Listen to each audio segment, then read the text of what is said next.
जय हिंद साथियों। आज के इस वीडियो में आपको हम बताएंगे इंग्लिश को बिल्कुल आसान तरीके से आप कैसे करेंगे। देखिए, हम सभी गलतियां क्या करते हैं। पहला नंबर तो हमको ये जानना होगा आखिर इंग्लिश की जड़ क्या है। यानी कि इंग्लिश में कोई ना कोई तो जड़ होगा। अगर कोई वृक्ष है तो उस वृक्ष की कोई एक मेन जड़ होती है। तो सेम उसी प्रकार से अगर इंग्लिश कोई सब्जेक्ट है, अगर ये कठिन लगता है तो इसमें भी अंग्रेजी का कोई ना कोई तो जड़ होना ही चाहिए, और है भी, जो हम आप नहीं जानते हैं। लेकिन आज के इस वीडियो में आप उस जड़ को बताएंगे जो इंग्लिश की मेन जड़ है। अगर आपको वो जड़ आ गई तो आपका क्या क्या कंप्लीट होगा। नंबर एक तो आपका अनसीन पैसेज भी आपको आने लगेगा। राइटिंग लेटर ये भी आएगा। ऐसे में बहुत ज़्यादा लड़कों को परेशानी होती है, खास करके हिंदी मीडियम वाले बच्चों को बहुत परेशानी होती है ऐसे में, तो आप ऐसे भी सीख जाएंगे। लॉन्ग आंसर में लड़के कहते हैं कि सर लॉन्ग आंसर कैसे याद करें, कोई ट्रिक बताइए। यह ट्रिक आज के इस वीडियो में आपको मिल जाएगी, बस वीडियो को देखते रहिए।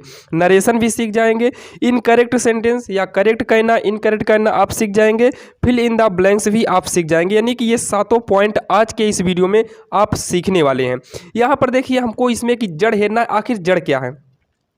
अगर कोई ऐसा जुगाड़ हमको मिल जाए कि हम अनसीन पैसेज को बिल्कुल आसान तरीके से कर लें, राइटिंग ऐसे है बिल्कुल आसानी से कर लें, ऐसे को आसानी से कर लें, तो यहाँ पर ध्यान से सुनिए। अगर हम हिंदी मीडियम से हैं तो अगर हमें अनसीन पैसेज किसी के बारे में, यानी कि अनसीन पैसेज के बारे में अगर दो शब्द बोलना हो तो हम हिंदी में आसानी से बोल सकते हैं। ऐसे यानी कि किसी पर निबंध लिखना हो तो हम हिंदी में आसानी से लिख सकते हैं। लॉन्ग आंसर यानी कि अगर हमको प्रश्न पता चल जाए, जैसे मान लीजिए कोई प्रश्न उठा लिया जाए हिंदी का, तो आप हिंदी में उसका उत्तर आराम से दे लेंगे। नरेशन में देखिए, अगर आपको हिंदी पता चल जाए तो उसकी कमियां, यानी कि नरेशन का मतलब है वाक्यों को, आप आसानी से कर लेंगे। इनकरेक्ट में यानी कि सेंटेंस में अगर वही हिंदी में सेंटेंस बोला जाए, इंग्लिश वाला सेंटेंस हिंदी में बोला जाए तो आप तुरंत उसकी कमियां पा जाएंगे कि ये कमी कहाँ है। फिल इन द ब्लैंक्स, अगर वही अंग्रेजी की चीज़ हिंदी में कर दी जाए तो आप तुरंत उसके बीच में आपको क्या भरना है, कहाँ से कमियां हैं, आप कर लेंगे। यानी कि आपको इसका सबसे बड़ा जो सबसे बड़ी आपकी परेशानी है, अगर आपको सामने इंग्लिश लिखा हुआ है तो आप उसकी हिंदी नहीं निकाल पाते हैं। सबसे बड़ी आपकी या हमारी या सबकी यही कमी है, खास करके ये हिंदी मीडियम वालों के लिए है। तो हिंदी मीडियम वाले के लिए खास करके यही है कि आप लोग हिंदी जो है बहुत ज़्यादा आपको आता है, तो आप हिंदी को ही हथियार बनाइए और हिंदी के हथियार से ही आप अंग्रेजी की जड़ तक पहुँचिए और अंग्रेजी को करने का प्रयास करिए। तो यहाँ पर देखिए, आखिर हम कहना क्या चाहते हैं, इस चीज़ को आप गौर से समझिएगा।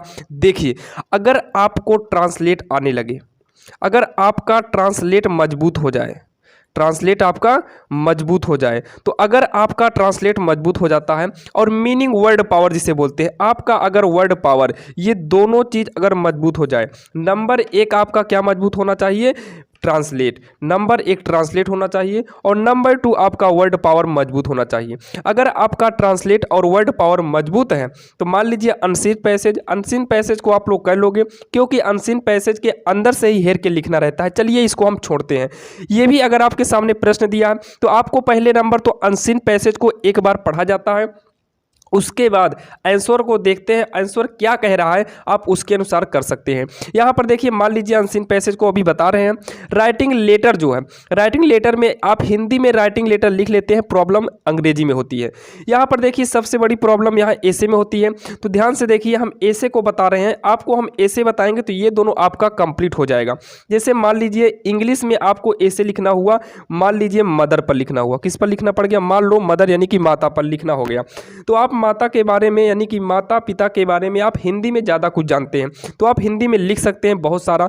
मान लीजिए आपको टीचर पर लिखना पड़ गया, तो आप टीचर के बारे में भी हिंदी में बहुत कुछ जानते हैं, टीचर के बारे में आप हिंदी में बहुत कुछ जानते हैं। यानी कि मेरा प्रिय टीचर ये है, वो मुझे अंग्रेजी पढ़ाते हैं, वो स्वभाव में अच्छे हैं, उनका स्टाइल सबसे अलग है। यानी कि आप जो भी इस तरीके से करना चाहते हैं, पर्यावरण में अगर कहा जाए तो आप उसकी हिंदी बना किसी ना किसी तरीके से कर लेते हैं।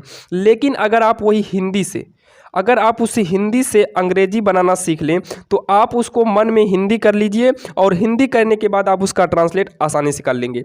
यानी कि आपको अंग्रेजी अगर सीखना है बिल्कुल आसान भाषा में, या फिर आपको इंग्लिश को खेल बना लेना है, यानी कि जिस प्रकार आपको हिंदी आती है सेम इसी प्रकार से आप हिंदी पढ़ना चाहते हैं तो केवल एक ही उपाय है, वो है ट्रांसलेट।